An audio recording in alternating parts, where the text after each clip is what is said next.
Bonsoir, nous sommes au Radisson Blu pour assister à la 17e édition de l'Assemblée générale du Mouvement des entreprises du Sénégal, MEDES. Comme chaque année, cette rencontre a été l'occasion de renouveler le bureau exécutif et le conseil d'administration du MEDES. Un événement dont la cérémonie officielle d'ouverture s'est effectuée sous la présidence effective de M. Mansour Sy, le ministre du Travail, du Dialogue social, des organisations professionnelles et des relations avec les institutions. Suivons son allocution officielle d'ouverture. Vous avez aujourd'hui réussi une belle prouesse qui doit constituer un exemple pour toutes les organisations, aussi bien patronales que les organisations de travailleurs. Se réunir régulièrement, respecter les textes qui organisent votre structure, votre organisation, rendre compte des résultats qui ont été acquis l'année et procéder au renouvellement de vos différentes instances. C'est donc pour moi un grand honneur et un plaisir de toujours me retrouver, particulièrement ce matin, à votre côté, mon cher ami, pour présider votre 17e Assemblée générale. Ma joie est d'autant plus grande que j'ai personnellement eu à participer, vous l'avez tantôt rappelé, depuis 2012 à plusieurs événements du MEDES, particulièrement aux derniers événements que vous avez organisés et qui ont marqué la vie politique nationale. Monsieur le Président du MEDES, par ma voix, recevez les félicitations et les encouragements de M. Macky Sall, Président de la République du Sénégal, de M. le Premier ministre et de tous les gouvernements pour les grandes innovations que vous avez apportées et qui ont permis à notre pays de pouvoir relever les nombreux défis qui se posent en matière de création d'emplois.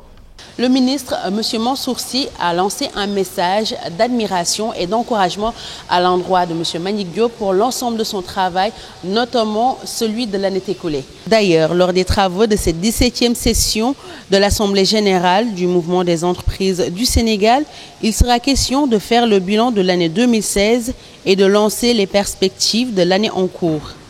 Ce système de travail basé sur le dévouement, la solidarité, la loyauté, le génie créateur et l'innovation font aujourd'hui du MEDES cette entité incontournable dans le développement du Sénégal.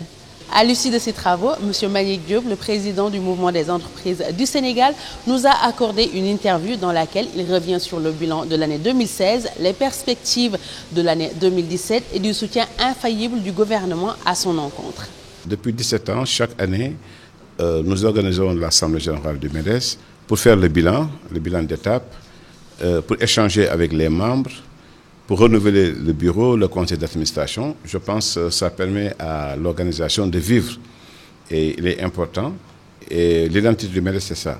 C'est des organisations régulières chaque année. Et l'Assemblée générale permet à tous les membres, les anciens, les nouveaux, les partenaires, tout le monde de se retrouver en communion et surtout d'échanger et de dégager des perspectives pour l'année en cours, donc pour l'année 2017. Comme vous le voyez, nous avons une activité intense et dans cette foulée, nous allons lancer, c'est dans le cadre des perspectives, j'anticipe la question, nous allons lancer un livre blanc que nous allons remettre officiellement à M. le Premier ministre et aussi aujourd'hui nous avons mis en place un comité scientifique qui va regrouper des membres éminents du MEDES, mais aussi des personnes ressources qui ne sont pas membres du MEDES, pour alimenter la réflexion, aussi bien pour le secteur privé que pour les pouvoirs publics. Et le socle de nos activités, c'est l'intérêt général. Donc, ça transcende les régimes, comme vous venez de le dire, qu'on travaille avec tous les régimes, tous les gouvernements qui sont passés. Parce que le MEDES, c'est l'intérêt général. J'ai parlé tout à l'heure du Forum du premier emploi. C'est des milliers de jeunes que nous aidons à trouver du boulot. J'ai parlé de la promotion des femmes. Nous encadrons les femmes opératrices économiques. Nous les permettons d'avoir accès au crédit avec notre fonds de garantie, qui est le premier fonds de garantie du secteur privé. Nous avons un centre d'excellence pour des formations de mise à niveau en management, en gestion des entreprises pour les jeunes chefs d'entreprise, etc., etc. Donc, nos activités, c'est l'intérêt général. Il est vrai que notre partenariat avec l'État est magnifié à chaque fois par les principaux responsables, que ce soit le Premier ministre, que ce soit le Président de la République, que ce soit les ministres qui viennent représenter l'État du Sénégal. Tout simplement, nous travaillons en bonne intelligence. Et c'est l'occasion de remercier le Président de la République, le Premier ministre et l'ensemble du gouvernement pour cette complicité intellectuelle que nous avons avec l'État et du soutien aussi constant de l'État dans toutes nos activités. Et ça nous donne encore plus de l'énergie, plus d'engagement de se sentir soutenu par l'État. Et le partenariat public-privé, pour nous, n'est pas seulement un slogan, c'est une réalité parce que nous le vivons activement avec l'État du Sénégal. C'est la fin du journal de la 17e session de l'Assemblée générale du mouvement des entreprises du Sénégal. Merci de nous avoir suivis. Rendez-vous en 2018 pour la 18e session.